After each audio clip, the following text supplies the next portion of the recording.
We are Edward Snowden, Laura Poitras and Glenn Greenwald from the Oscar-winning documentary Citizen4. AUAA. Can you explain what your life in Moscow is like? Moscow is the biggest city in Europe. A lot of people forget that. Shy of Tokyo, it's the biggest city I've ever lived in. I'd rather be home, but it's a lot like any other major city. For Edward Snowden, Russian journalist Andrei Soldatov has described your daily life as circumscribed by Russian state security services, which he said control the circumstances of your life there. Is this accurate? What are your interactions with Russian state security like? With Russian government representatives generally? Good question, thanks for asking. The answer is, of course not. You'll notice in all of these articles, the assertions ultimately come down to speculation and suspicion. None of them claim to have any actual proof, they're just so damned sure I'm a Russian spy that it must be true. And I get that. I really do. I mean, come on, I used to teach cyber counterintelligence, their term, at DIA. But when you look at in aggregate, what sense does that make? If I were a Russian spy, why go to Hong Kong? It would have been an unacceptable risk. And further, why give any information to journalists at all, for that matter, much less so much and of such importance? Any intelligence value it would have to the Russians would be immediately compromised. If I were a spy for the Russians, why the hell was I trapped in any airport for a month? I would have gotten a parade and a medal instead. The reality is I spent so long in that damn airport because I wouldn't play ball and nobody knew what to do with me. I refused to cooperate with Russian intelligence in any way. See my testimony to EU Parliament on this one if you're interested, and that hasn't changed. At this point, I think the reason I get away with it is because of my public profile. What can they really do to me? If I show up with broken fingers, everybody will know what happened. Laura, are you still detained for extra screening when you fly in the US? The detentions have thankfully stopped, at least for now. Starting in 2006, after I came back from making a film about Iraq's first election, I was stopped and detained at the US border over 40 times, oftentimes for hours. After I went public with my experiences, Glenn broke the story. In 2012, the harassment stopped. Unfortunately, there are countless others who aren't so lucky. What do you feel can be done to help other activists who have been imprisoned, such as Barrett Brown, Chelsea Manning, and to a lesser extent Jeremy Hammond? And how do you feel about the government using laws like the CFAA to silence these types of activists while simultaneously trying to extend its reach by citing recent hackings against US corporations, e.g. Sony? Great questions. Everyone who may not know, this is Aaron Swartz, brother. I saw that you used GPG to encrypt the document archives, and the movie stated that Laura and Glenn are using Tails to analyze documents. How do you collaborate? E.g. share a document, tag it together, share notes, etc.? Using tools like the Overview Project, AP, Knight Foundation, seems impossible when wanting to protect documents properly. P.S. Congrats and thank you for your amazing work. It would have been impossible for us to work on the NSA stories and make Citizen4 without many encryption tools that allowed us to communicate more securely. In fact, in the credits we thank several free software projects for making it all possible. I can't really get into our specific security process, but on The Intercept security experts, Micah Lee, wrote a great post about helping Glenn and I when we first got in contact with Snowden.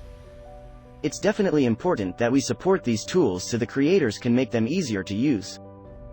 They are incredibly underfunded for how important they are. You can donate to Tails, Tor and a few other projects here. To Greenwald and Poitras, what was the most alarming revelations you discovered throughout this process, and is there more to come? To Snowden, what validation do we have that Putin is being honest about not spying in Russia? For me personally, the most shocking revelation was the overall one that the explicit goal of the NSA and its allies is captured by the slogan, "Collect it all," meaning they want to convert the internet into a place of limitless, mass surveillance, which is another way of saying they literally want to eliminate privacy in the digital age. There is definitely more significant reporting to come. Our colleagues at The Intercept, Jeremy Scahill and Josh Begley, just last week reported one of the most significant stories yet on the NSA and GCHQ's hacking practices. Dear all, How can we make sure that people still want to leak important information when everyone who does so puts the rest of their lives at stake? Whistleblower protection laws, a strong defense of the right for someone charged with political crimes to make any defense they want. Currently in the US, someone charged with revealing classified information is entirely prohibited from arguing before the jury that the programs were unlawful, immoral, or otherwise wrongful, and support for the development of technically and legally protected means of communications between sources and journalists. The sad truth is that societies that demand whistleblowers be martyrs often find themselves without either, and always when it matters the most. To Glenn, whatever happened to the list of U.S. citizens that the N.S.A. spied on? You announced plans to release it, then nothing. Can you tell us where that list went and why it was never published? Source. Edit. Spelling. Double edit. Gold? Thank you, kind stranger. They're trying to release it, but 7 billion names takes a while to upload. Hey everyone, thanks for the questions, I really enjoyed it. Sorry, but I have to run. Hope to be back soon. What's the best way to make NSA spying an issue in the 2016 presidential election? It seems like while it was a big deal in 2013, ISIS and other events have put it on the back burner for now in the media and general public. What are your ideas for how to bring it back to the forefront? The key tactic DC uses to make uncomfortable issues disappear is bipartisan consensus. When the leadership of both parties join together, as they so often do, despite the myths to the contrary, those issues disappear from mainstream public debate. The most interesting political fact about the NSA controversy, to me, was how the divisions didn't break down at all on partisan lines. Huge amount of the support for our reporting came from the left, but a huge amount came from the right. When the first bill to ban the NSA domestic metadata program was introduced, it was tellingly sponsored by one of the most conservative Tea Party members, Justin Amash, and one of the most liberal, John Conyers. The problem is that the leadership of both parties, as usual, are in full agreement. They love NSA mass surveillance. So that has blocked it from receiving more debate.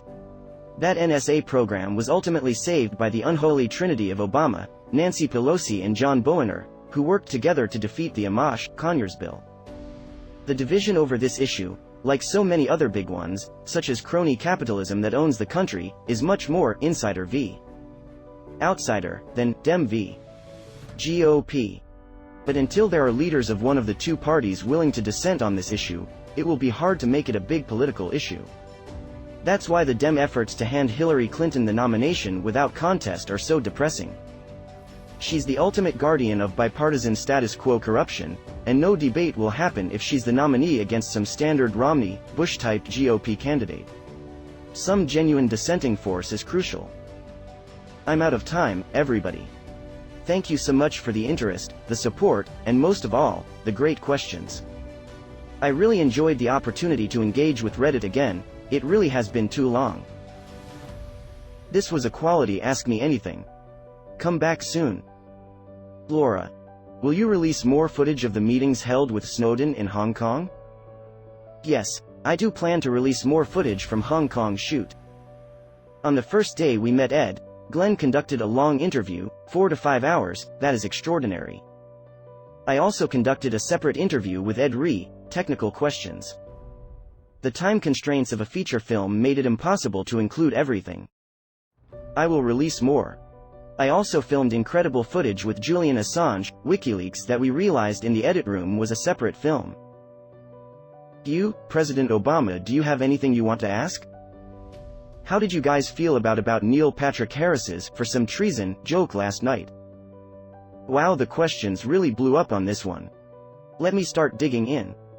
To be honest, I laughed at NPH. I don't think it was meant as a political statement, but even if it was, that's not so bad. My perspective is if you're not willing to be called a few names to help out your country, you don't care enough. If this be treason, then let us make the most of it. Note. Reddit is rate limiting my replies to 1 per 10 minutes, you are doing that too much. Try again in 9 minutes, guys. Sorry for the slow responses. Edward, a friend of mine works for the NSA. He still actively denies that anything you have done or said is legitimate, completely looking past any documented proof that you uncovered and released. Is this because at lower levels of the agency, they don't see what's going on in the intelligence gathering section? Or do you suspect he simply refuses to see any wrongdoing by his employer?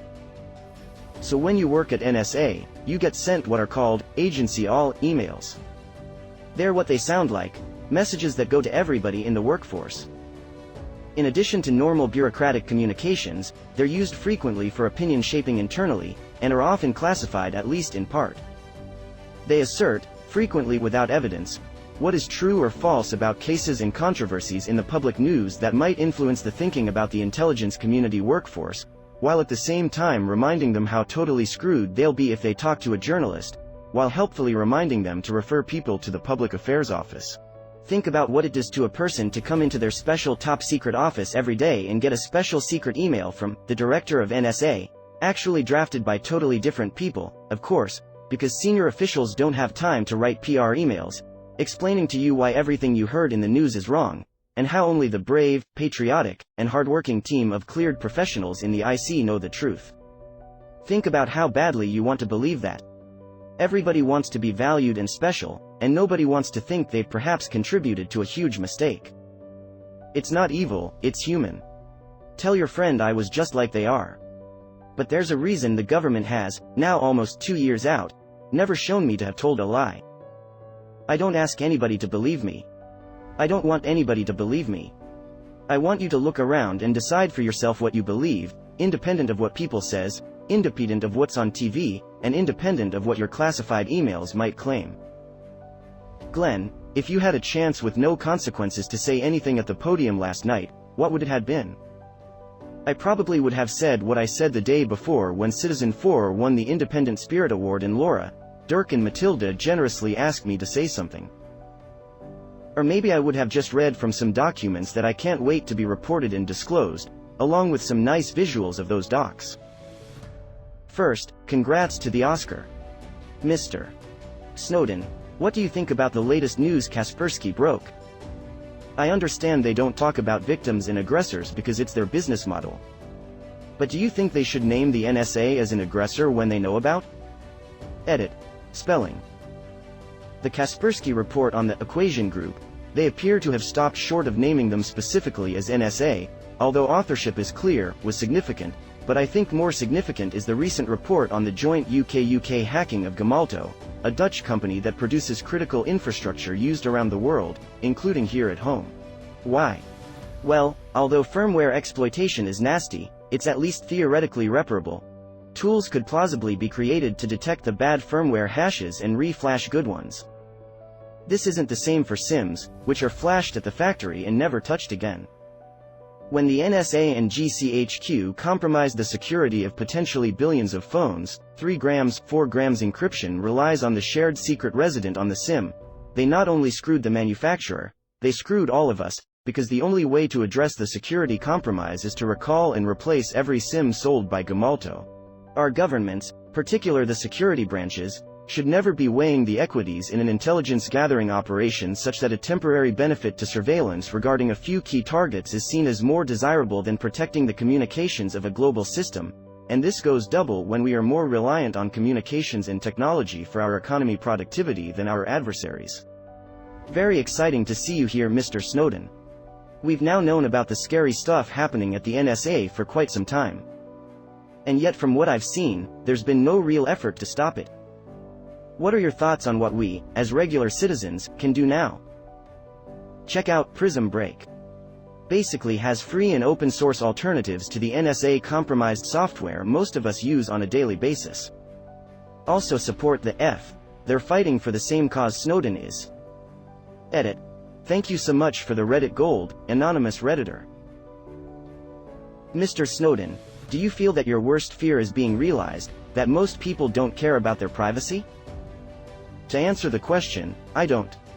Poll after poll is confirming that, contrary to what we tend to think, people not only care, they care a lot. The problem is we feel disempowered. We feel like we can't do anything about it, so we may as well not try. It's going to be a long process, but that's starting to change.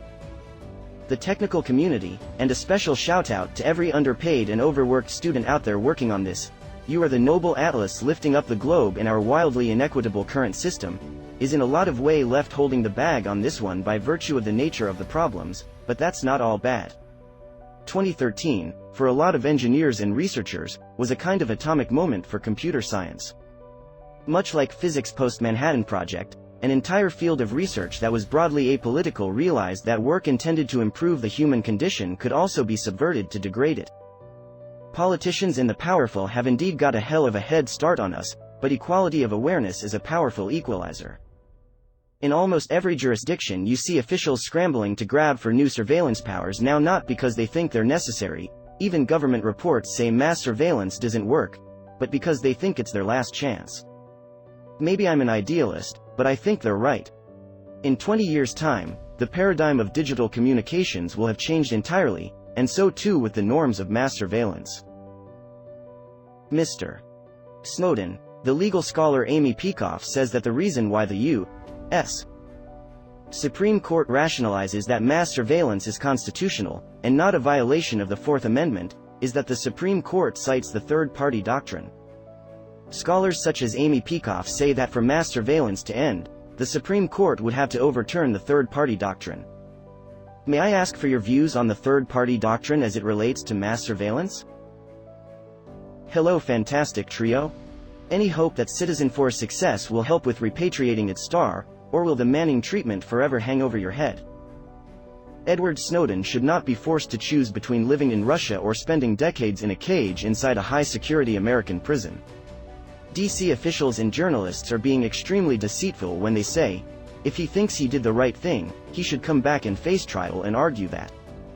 Under the Espionage Act, Snowden would be barred even from raising a defense of justification. The courts would not allow it. So he'd be barred from raising the defense they keep saying he should come back and raise. The goal of the US government is to threaten, bully and intimidate all whistleblowers, which is what explains the mistreatment and oppression of the heroic Chelsea Manning, because they think that climate of fear is crucial to deterring future whistleblowers. As long as they embrace that tactic, it's hard to envision them letting Ed return to his country. But we as citizens should be much more interested in the question of why our government threatens and imprisons whistleblowers. Thanks for watching. If you liked this video, be sure to hit the like button, subscribe and click the bell icon so you don't miss more awesome videos.